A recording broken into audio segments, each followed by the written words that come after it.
Late 1600, a Spanish galleon loads supplies, treasure, and influential travelers for the long journey from Manila to Acapulco. The voyage began as all should. However, the ship encountered a myriad of storms, forcing it to be battered upon a reef on the little island of Rota in early 1601. With only 30 survivors, the Santa Margarita and what she was carrying was lost in time. Japan Treasure Hunters has been granted unprecedented access to many historical locations and areas to search for artifacts from an era long past. Japan Treasure Hunters, we're going to go look for that treasure. Hunting the past in 3 decades with a degree in history and East Asian studies, Japan Treasure Hunters has found historical treasures in the mountains of Idaho, beaches and mountains of Japan, Izusuba, iconic World War II locations, and now begins a new adventure to uncover lost history in the Pacific. As of making this video, there's only one flight a day to Rota during the week, so planning is essential.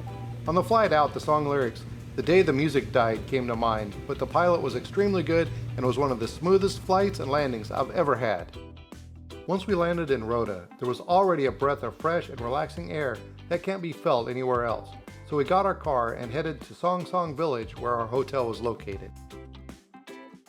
After dropping off the gear, we had to head up to the mayor's office for a quick meet and greet with the local historical office personnel, chief of staff, and some of the island elders to get the plans set and prepare for our adventure on Rota. The next morning we were up early and ready to go. Our first stop was the San Paulo Elementary School to talk to the students about the finer points of treasure hunting and metal detecting. I discussed a few rules such as always get permission, always take out what you take in, fill your holes, and if you find trash, to bring it with you. 95% of treasure hunting is research, and most importantly, even after research, if the treasure wants to be found, it will be. And if you don't find anything, well, then you know where it's not. After the field test of the metal detector with the students, we were off to the affectionately named Bling Bling Beach.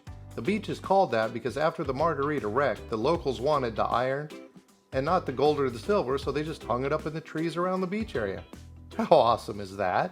Okay, so today's the day. We're finally going to hit the beach and of course the water too, but there's so much of it that I had to call for help. So I called my buddy Brian Boudreau, expert diver, expert snorkeler. Brian, come on in and say hi to everybody. Say hi everybody. Hey everybody.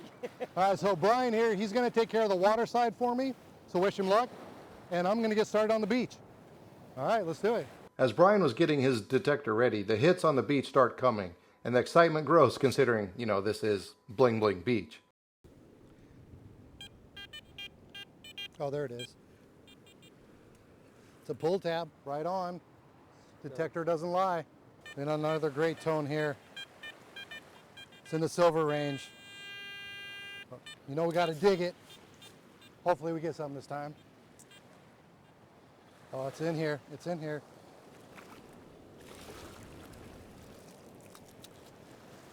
And it looks like it is a coin. It is I don't know if it's a coin per se. Could be a dime, a beat up dime maybe. It's like a nice pretty piece of porcelain. Well, with the thickness that it is, and if I stop dropping it, the thickness that it is, it looks like it's the Ming porcelain coming off the Santa Margarita. Nice. It seems like Brian's doing pretty well. Even though he hasn't found any gold or silver, he found this little treasure. An octopus playing, "Hey, can you see me now?" Maybe, maybe you can't.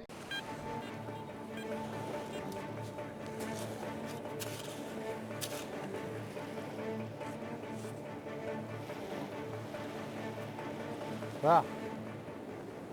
It looks like a 50 caliber shell. Oh. Yeah, 50 cal shell. Right on, World War II.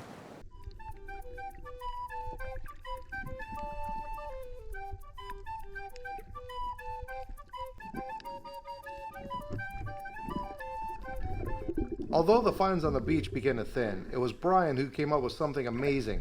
A piece of what could be a pottery jar from the Santa Margarita.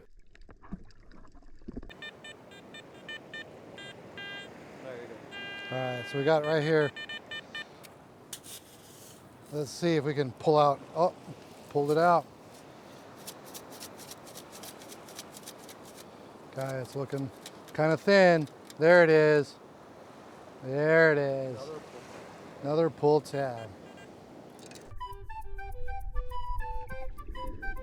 Even after hours in the water, Brian's still at it. And I'm glad he was, because he found yet another piece of pottery off the shipwreck. Amazing!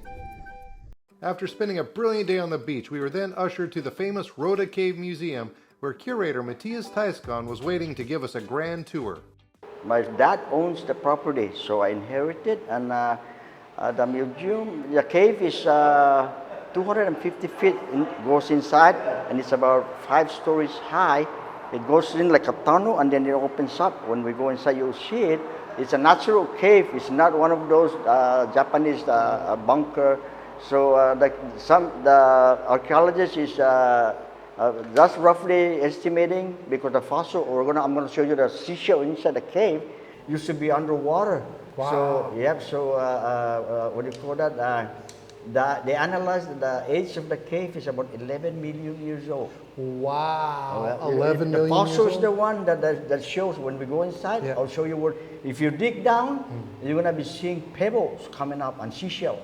These are the modern what do you call that? Handgun and the AK-47 and the M16, and you can see all the writing here or the name of it. And okay. Over here is the World War II Thompson that they used during the war. And this is the other Vietnam commemorative Thompson. And this one over here is a 12 gauge. And this one here is a 14 and 22. That's the World War II M1 carbine. They used it during World War II. And there's a double barrel, a 20 gauge. After showing us the security system of the museum, the tour began with a collection of porcelains found on the island, followed by Chamorro artifacts that were at least 1,000 years old, if not older. The onyx stone with the holes was used for pounding food, and the other is a 600-pound pure onyx stone. Truly, out of this world. He showed us all of his license plates, World War II relics, and his massive collection of glass floats. Then we headed to the back of the cave. It is truly amazing that people used to live in this cave, and it's also rumored that the Spanish could have buried some of the margaritas gold and silver in. More to go, and we're zero. Matias was not done showing us the biggest treasure from his collection, a fully moving right to left, up and down with a firing pin 25mm Hotchkiss anti-aircraft gun that was used by the Japanese during World War II. Really? Just out here like this. The full uncut version of the Rota Cave Tour can be found at the link above or at the end of the video. Make sure to check that one out.